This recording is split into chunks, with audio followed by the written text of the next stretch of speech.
this morning, the Senate will vote this upcoming week on a $40 billion package for Ukraine. Last week, the effort to pass the bill was blocked by Kentucky Senator Rand Paul, who argued that the spending was too severe, given the crises erupting across this country, including spiraling debt, which now tops $30 trillion. My oath of office is to the U.S. Constitution, not to any foreign nation. And no matter how sympathetic the cause, my oath of office is to the national security of the United States of America. We cannot save Ukraine by dooming the U.S. economy. And joining me right now to discuss this is, on the aid to Ukraine and other crises erupting across the country, is Tennessee Senator Bill Hagerty. He's a member of the Foreign Relations, Appropriations, and Banking Committees. Senator, it's good to see you this morning. Thanks very much for being here. So how will you vote on the $40 billion aid package to Ukraine this week? I'll be a no on the package, Maria. It's as Senator Paul said, we've got crises erupting across the nation in my home state.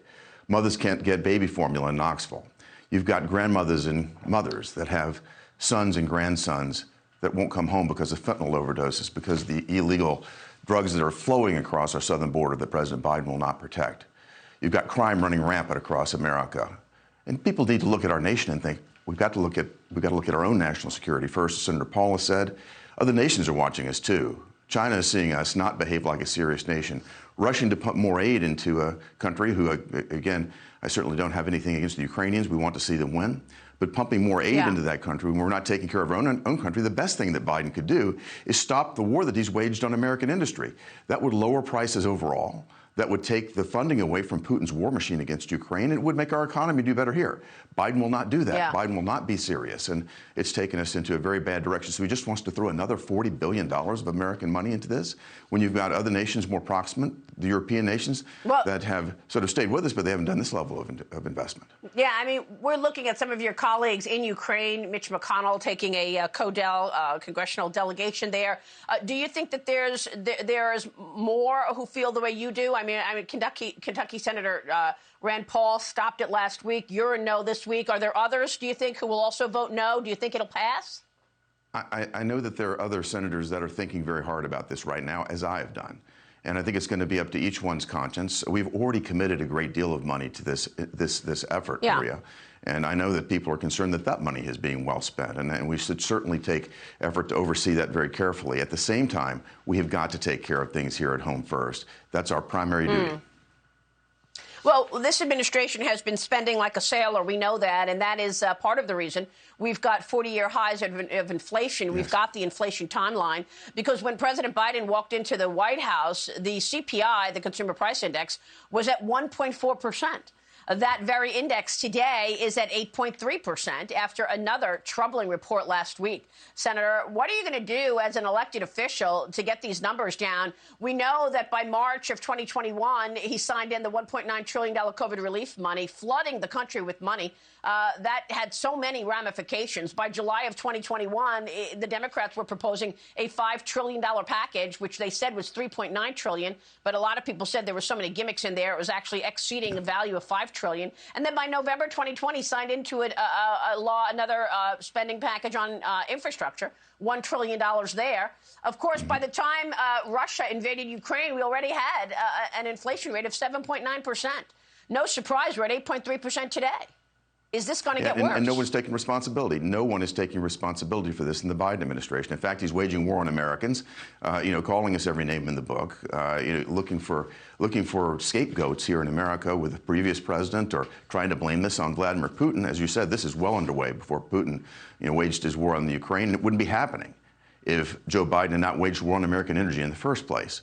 We've got to get our hands around this, and throwing more money at the problem is not the way to do it. It's just the stimulus package that he created back in March of 2021 was just like pouring gas onto the inflationary fire. And then the continued talk about $5 trillion, $6 trillion, $7 trillion packages just creates an expectation of inflation, which again is a self-fulfilling prophecy. Every step this administration has taken has been toward more inflation. Well, what happens now? I mean, they are in sync in terms of name-calling on the Republicans, trying to make MAGA and ultra-MAGA a dirty word. Is this their new strategy here? I think it's got to be the only strategy they have is deflection. They certainly aren't taking responsibility for what they've done, but the American public see right through this. Again, when you can't get baby formula right here in Tennessee, when you've got policies that are creating crime across America and a border that's completely unprotected, people see through this administration.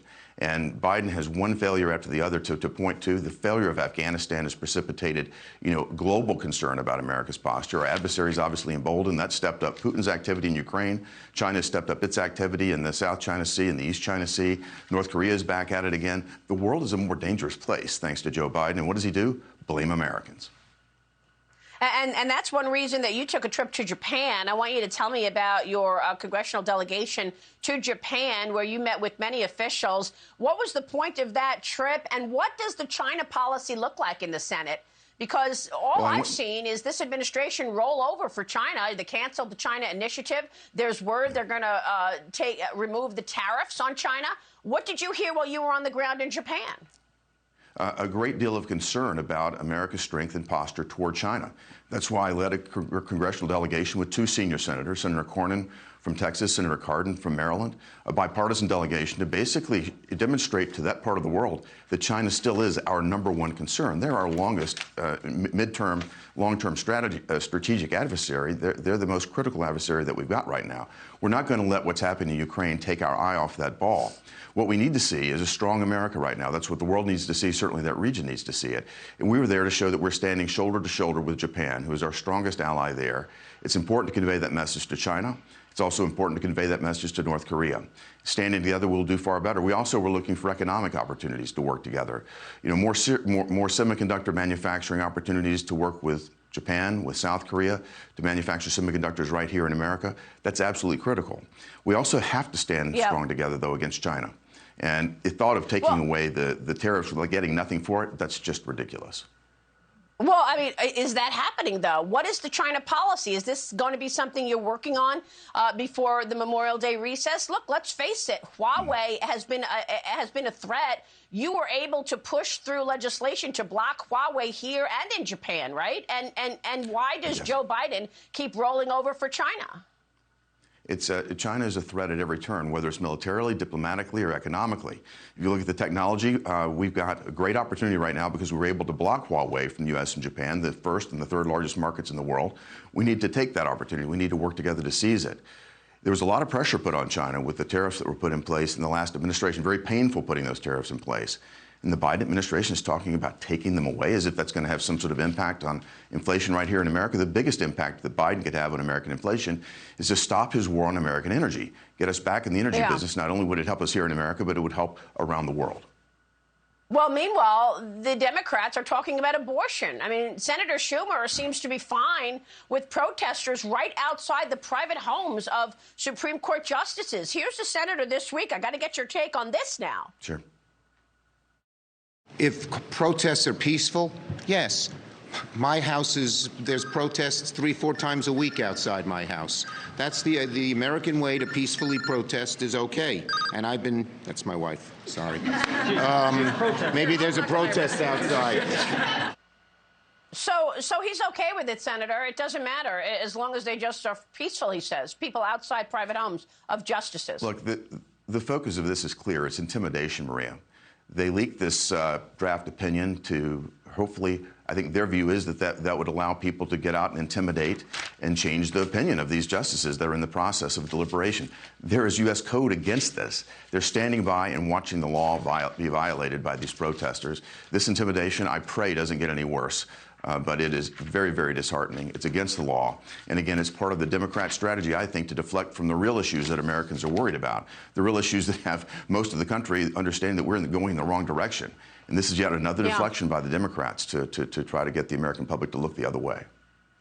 Well, Senator, we'll be watching that, and we'll keep the focus on what matters to the American people for sure. Thanks very much for being here this morning. Thanks, Maria. Senator Bill Hagerty joining us this morning.